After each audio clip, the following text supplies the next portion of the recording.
Welcome to the Omnic recap. Every Sunday we look back at what happened during the past week in Overwatch. Happy New Year! We did it! We finally left 2021 behind us. And what a shitstorm it has been. It almost felt like 2020.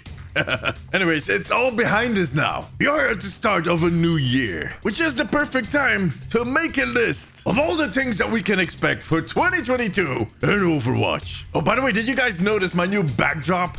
I've been kind of rearranging my studio in the last few weeks, and I'm really happy with the result. I'll probably do a video tour on my other channel, my personal channel, Damesy's. Go follow me there if you want to see what this is all about. Now, 2022. Before I dive into what we can expect for Overwatch, let me explain what my plans are for the Omnic post in the next 12 months. From my end, you can expect the usual. Fast updates and community content over on social media, and weekly recap videos right here on YouTube. But there is more. That actually sounded like I was trying to sell you a Japanese pillow.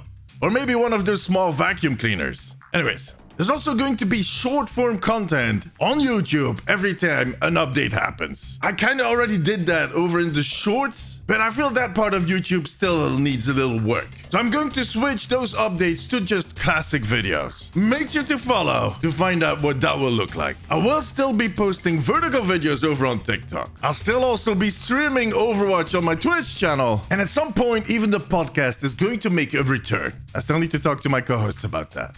Hi.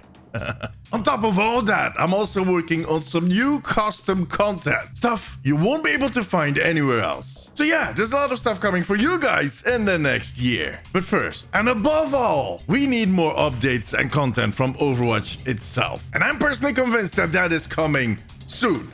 Well, soonish. 2022 is going to be the year where we see Overwatch 2. Maybe not fully released, but we'll definitely get to watch it, and we might even get to play parts of it. See, right before Christmas, there was a secret meeting between some content creators and Blizzard, and all of those content creators came out of that call extremely excited. I made a video about that right before Christmas. Go check it out. I'll leave a link up there. And as I said in that video, I think that that excitement was genuine, not fake, not bought off, like some people seem to suggest. But I do not think they got excited about anything they saw in-game. They got excited because of the roadmap. Because Blizzard managed to reassure them that they have a plan, that the kickoff for that plan is not too far off. Right now, the team at Blizzard is still on holiday. But once they get back, we'll most likely see things starting to roll. Now, what will that be? I was not at the meeting, so I have no idea. But when it comes to Overwatch 2, this is what I think could happen. I think that a closed beta might be starting soon.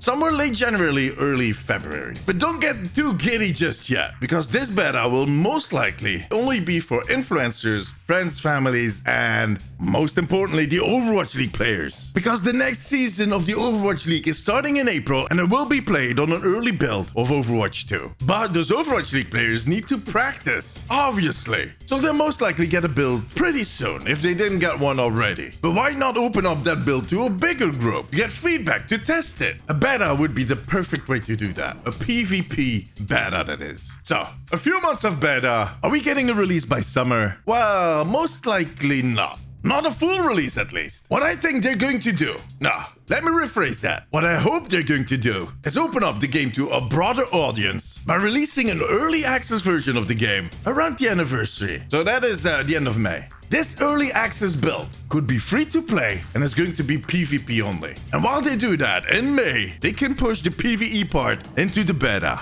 They would get feedback on PvP from the early access, PvE, and the beta. They could tune it, build it, and around October 2022, we could see a full release of the game, including the PvE, the start of the first competitive season, and maybe the first battle pass. Well, I'm going to look back at these predictions at the end of the year and either be joyful because I had it right, or I'm going to be slightly depressed because I was completely wrong. What do you think? Let me know in the comments. Now, what about Overwatch 1? Now, next Thursday, the Winter Wonderland event is coming to an end. So yeah, you only have a few days left to get those skins. But we won't have to wait too long for the next event to start. Lunar New Year should start in just over 3 weeks. But I'll talk more about that in a future video. In those 3 weeks of silence, weeks, we'll definitely get another chapter of the Cassidy comic, and that's going to be about it. 3 weeks is a little too tight to fit in another challenge event. After the Lunar New Year event, however, there's going to be plenty of space, because the next big event is going to be Archives, and that's in April. In that huge gap, there's also going to be some experimental cards, and preferably one of those creator cards. Those were a lot of fun. There's going to be an April Fool's event with an April Fool's experimental card, the Googly Eyes, and who knows, there might even be a short story. But after that Archives event, or maybe even during that Archives event, that's when it's going to get interesting.